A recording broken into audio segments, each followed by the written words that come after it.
رمضان قد أهل بالصيام وأطل مسعدا أهلا وخلا ليته في كل حين ليته في كل حين۔ رسول اللہ صلی اللہ علیہ وسلم کی برکت سے اس امت کو بڑی بڑی نعمتیں ملی ہیں جو پچھلی امتوں کو نہیں ملی۔ ان نعمتوں میں سے ایک نعمت ہے جمعہ کا دن۔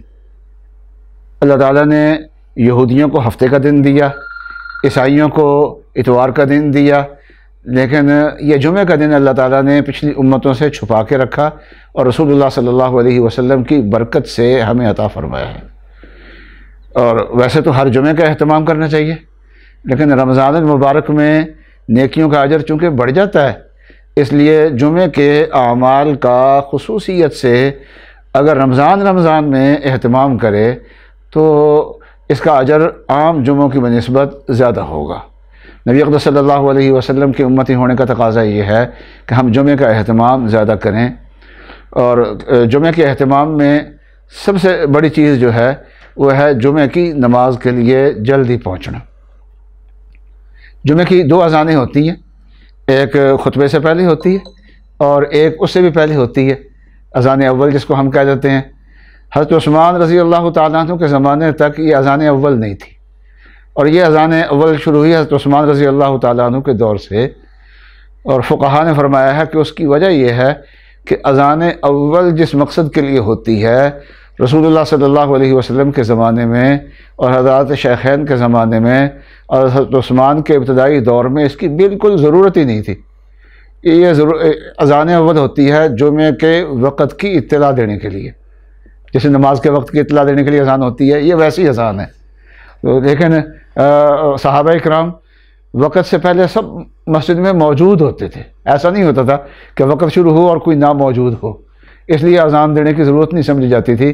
اور جب بعد میں اس کی ضرورت محسوس ہوئی تو پھر یہ اذان دینی شروع ہوئی، نئے مسلمان آئے، صحابہ کے بعد تابعین آئے اور کام کاج کی طرف توجہ لوگوں کی بڑھ گئی، تو جلدی جمعہ کی نماز کے لیے آنا چاہیے۔ یہ رسول اللہ صلی اللہ علیہ وسلم کی، صحابہ اکرام کی، خلفائے راشدین کی سنت بھی ہے، اور اس کی شریعت میں ترغیب بھی بہت ہے۔ عام نمازوں میں اور جمعہ کی نماز میں ایک فرق ہے، وہ یہ ہے عام نماز میں اور جمعہ کی نماز میں ایک قدر مشترک تو یہ ہے کہ جتنی دیر پہلے آ کے بیٹھا ہے اتنے وقت سے نماز کا اجر ملنا شروع ہو جائے گا، 5 نمازوں کا بھی جمعہ کا بھی اتنا اجر ملنا شروع ہو جائے گا۔ لیکن جمعہ کے دن ایک اضافی اللہ تعالیٰ کا انعام ہوتا ہے، آپ جتنی جلدی آئے ہیں اتنا اجر ملے گا جیسے 5 نمازوں میں ملتا ہے۔ اس کے ساتھ ساتھ یہ ہے کہ اس میں جو سب سے پہلے نمبر پہ آیا ہے اس کو ایک خصوصی انعام ملے گا۔ وہ خصوصی انعام یہ ہوتا ہے اس میں کہ اس کو اتنا اجر ملتا ہے جیسے اللہ کے راستے میں اللہ کے لیے کسی نے گائے دی ہو، اور اس کے بعد جو آتا ہے اس کو دوسرے نمبر کا انعام ملتا ہے جیسے اللہ کے لیے کسی نے بکری دی ہو۔ پھر اس کے بعد جو آتا ہے اس کو خصوصی انعام اللہ کی طرف سے ملتا ہے، خاص اجر ملتا ہے۔ کیسا ملتا ہے؟ جیسے اللہ کے لیے کسی نے مرغی دی ہو، اور اس طریقے سے احادیث میں آگے بھی آتا ہے۔ تو اس لیے اور ایک جمعہ کے لیے کیا ہے خصوصیت یہ ہے کہ عام نمازوں میں جو ہم اعمال کرتے ہیں یا ویسے نیکیاں کرتے ہیں تو ہمارے ساتھ کرامن کاتبین ہیں دونوں طرف، وہ ہماری نیکیاں لکھتے ہیں۔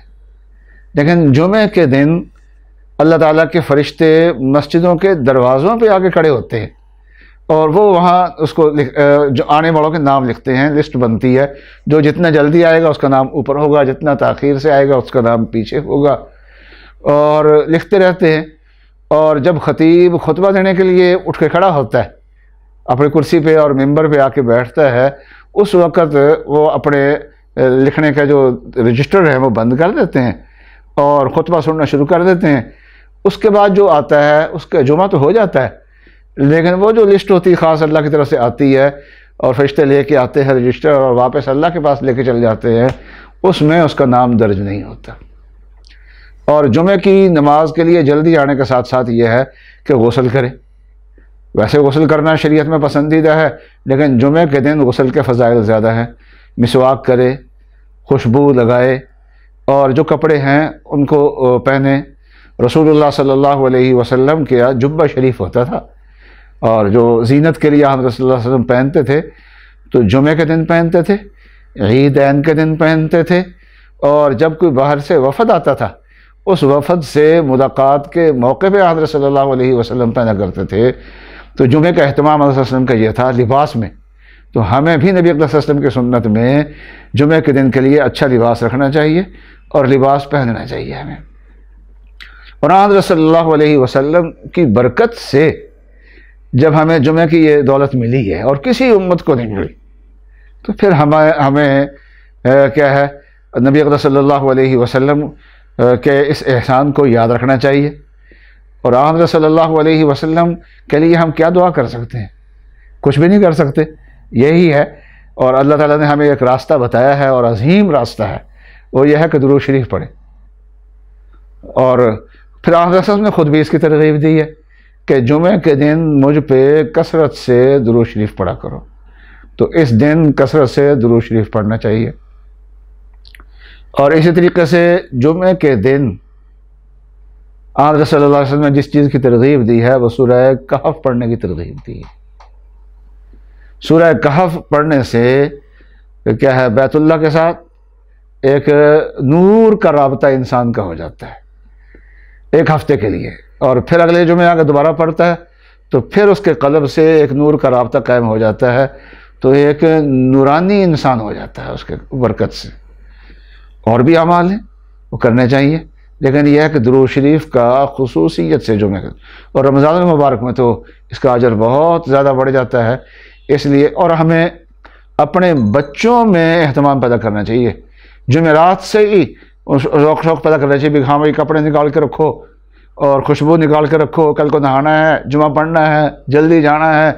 اگر اس کا اہتمام کرے گا تو اس کے مرنے کے بعد اس کے بچے بھی اس چیز کا اہتمام کریں گے اور اس چیز کا اجر اس کو ملتا رہے گا۔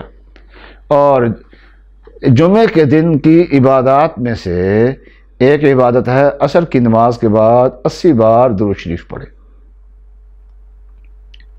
وہ کیا ہے؟ اللہم صلی علی محمد النبی الامی وعلی آلہ وسلم تسلیما۔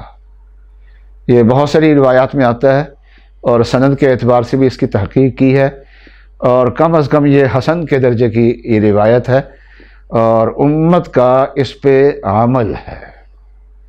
ایک شخص نے حضرت شیخ مولانا زکریا صاحب کو خط لکھا کہ میں نے خواب میں آپ کو رسول اللہ صلی اللہ علیہ وسلم کے قریب دیکھا ہے، اس کے اسباب کیا ہیں؟ تو حضرت شیخ نے جو اسباب لکھے ہیں ان میں سے ایک یہ بھی لکھا ہے کہ 30 سال سے یہ میرا معمول ہے، جمعہ کے دن عصر کے بعد 80 بار یہ درود شریف کبھی نہیں چھوٹا۔ جمعہ کے دن حضرت صلی اللہ علیہ وسلم نے جس چیز کی ہمیں ترغیب دی، اس امت کو حضرت صلی اللہ علیہ وسلم سے بہت کچھ ملا، وہ ہے کہ جمعہ کی ایک ساعت ہے، اس میں جو اللہ تعالیٰ سے مانگے گا وہ مل جائے گا انشاءاللہ۔ اس ساعت کو چھپا دیا گیا ہے کہ جمعہ کے دن کے کون سے حصے میں ہیں، اور بعض دن، بعض راتیں، بعض اوقات تھوڑے سے چھپائے، زیادہ نہیں چھپائے، ان پورے جمعے کے دن میں ہے تو اتنا چھپا دیا، لیکن ایک پورا تاکہ زیادہ اہتمام کیا جائے اس وقت کو حاصل کرنے کے لیے۔ لیکن علماء کرام کا زیادہ رجحان اس بات کی طرف ہے کہ یہ وقت عصر کے بعد کا ہوتا ہے، اور عصر کے بعد کبھی جب دن جمعہ کا دن ختم ہو رہا ہوتا ہے تو اس وقت یہ خاص لمحات ہوتے ہیں جس میں دعائیں قبول ہوتی ہیں۔ اور عجیب بات یہ ہے کہ رمضان المبارک میں اس وقت دعا کی قبولیت کی 2 چیزیں جمع ہو چکی ہوتی ہیں۔ ایک تو ہے کہ روزے دار افطار کے قریب جو دعا مانگتا ہے وہ اللہ کی بارگاہ میں قبول ہوتی ہے، اور دوسرا انسان یہ کیا ہے، یہ جمعہ کا دن ہے، جمعہ کے آخری لمحات میں جو دعا مانگی جاتی ہے وہ بھی قبول ہو جاتی ہے۔